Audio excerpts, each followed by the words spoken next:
So, spawning here on the bottom left side of the map, it's going to be the red Protoss player. I know you can't read his name, but trust me, it's Seed. In the top right, as the blue Zerg player, it's TCM Soulkey. Also, let me just go add a title T to the overlay. I know, when are we getting our emotes? Shut up, guys. Let's make that nice and bold, and we'll make that black so you guys can read it. And then we'll put Seed's name. We'll sneak it down here Bob Ross style. So it'll be our secret little wink. All right. So PvZ, we got spoiled with this yesterday.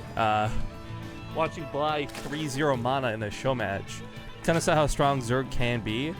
It's funny because it was on the back end of watching Mana play versus Bunny, and Mana was making mincemeat out of Bunny. Like, it wasn't even a close series at times. So it shows how strong and shifting I think the strength in these matchups are right now. Nothing's close to balance, and there's definitely favoritism across the board. But we've seen players overcome this favoritism.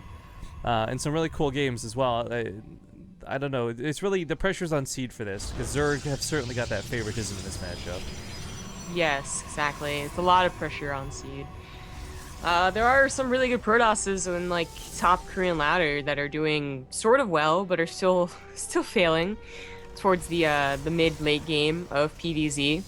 You can still surprise Zerg with a good all-in. That still worked if they're surprised. Doesn't work so much if they expect it, unfortunately. Yeah. Actually, there was I can't remember if you were casting this one with me, because I've actually been doing a surprising amount without you, but Kiwi Kaki, his Protoss versus Zerg, did you get to cast any of that? I'm trying to remember. I mean, a while ago. What do you... Yeah, so I was just going to reference really quick. For those who don't know, of course, these VODs are up on YouTube, but when we saw Kiwi Kaki play, one of the cool things was it was not quite when Adepts were super broken. They were being tweaked at the time. They had just had their health nerfed. And it was really interesting watching him multitask with Adepts / Warp Prisms, and it was working versus Zerg, where a lot of other players were struggling to find any sort of strategy in the matchup. And this is, of course, now we're watching Koreans. These guys should be practicing 24/7, getting ready for the new year and all that. A lot of them are actually coming off of holidays. A couple of them that we know actually are going on holidays soon, but many are coming off of their holiday break. And we should start seeing some interesting strategies arise, but it definitely feels like no matter what you're playing against, a Warp Prism with some Adepts, Resonating Glaives through the Twilight Council, these are all great ways to harass a Zerg player and not take too much dedication to it. Yeah. Or just Blink Stalker if that's where you want to go. OC on the Twilight Council. It is going to be the Adept upgrade. And probably eventually Blink. But of course the Lings get through. Not really a great reason to why they got through. The Stalker was out to block the entrance, but I guess he was looking for that Overlord. There's dead space, and you don't want Overlords just sneaking in there with a couple of Lings. Speed is finishing up, so it would have been a lot worse if there were 8 Lings running around. Robo's gonna finish up, and it is like guaranteed going to be a Warp Prism. Question is, how quickly will Seed go into a third base compared to like Robotics Bay or upgrades and like that? Unfortunately, in Heart of the Swarm, well, you could stick on 2 base for a while. I mean, he's not going to go third base at all. And get away with like your upgrades and a slow tech tree. Like you see, the Void doesn't work out so much, but it's not going to be a long game apparently. It's going to be a lot of gateways thrown down. Oh, and a Nidus Worm. I was going to say, this might be why it wouldn't be a long game more than the gateway count, to be completely honest. But one of the really awesome things... Oh, Seed... Well, 2 awesome things. One is that Seed actually has the skin. Oh, the Collector's Edition skin. But unfortunately, Lings are not only going to get in here, they're going to scout this gateway count. So now Seed might be a little bit too scared to go across the map. I like the Dark Shrine, but that's also going to get discovered here. Dang. Really messing up with that... Oh, you know what? He skips a Mothership core to get all of this gas tech out faster, so he's got no overcharge for this.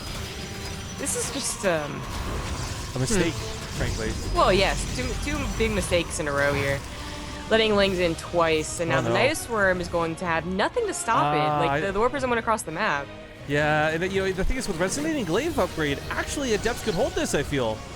Especially in the right positioning, but that's not going to be the case here initially. 5 Queens coming out of the gates, Flying V styles, Lings following suit. Now he might just continue to go super aggressive, and it looks to be the case.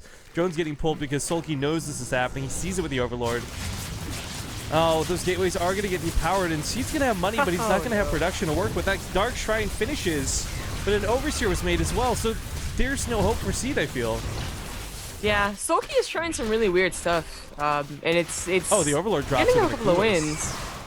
Like, I have yet to see him make that Overlord drop like a super hardcore build, but it's like the coolest one to watch.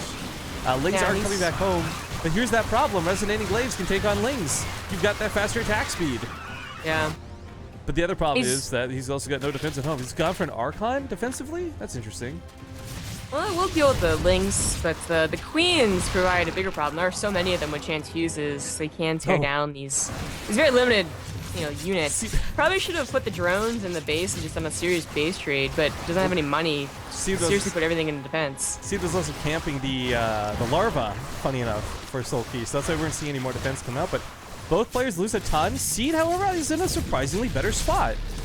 Like, I can't believe I'm saying that, but he's not looking too bad. Now, unfortunately, I don't think he's quite got what it takes to kill everything, but he has stopped pretty much all production on the other side of the map.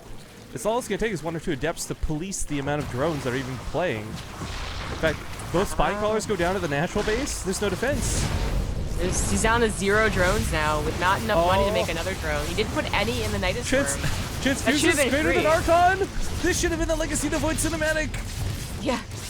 Queens are pretty good, man. Especially when they have a lot of transfuse. I like the Zealots, actually. Zealots over the Adepts in this particular situation I think are fantastic, but that Archon, as powerful it is, not going to hold on long. Seed also about to be out of workers. 0 drones to play for Soulkey, and not enough money to make another one. Oh, he's not targeting that Archon.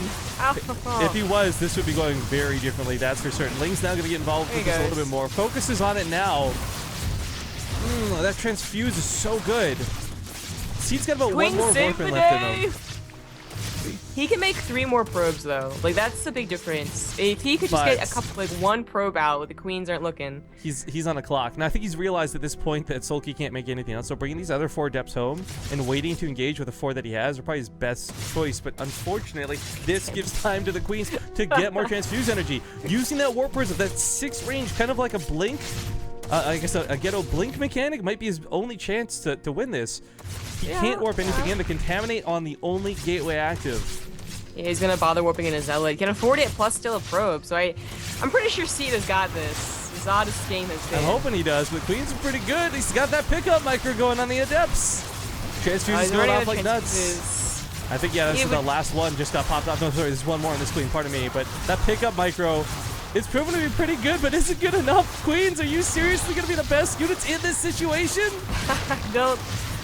Oh my god, he's got to pick up. He's just got to disengage. And hope that his shields regenerate faster than energy generates. Oh no, he's losing his Warp Prism. Oh, now it's game. GG! Wow. What a crazy game 1 to start off the Corsair Cup. Oh my god. I wonder what would happen if Seed had targeted down the transfuse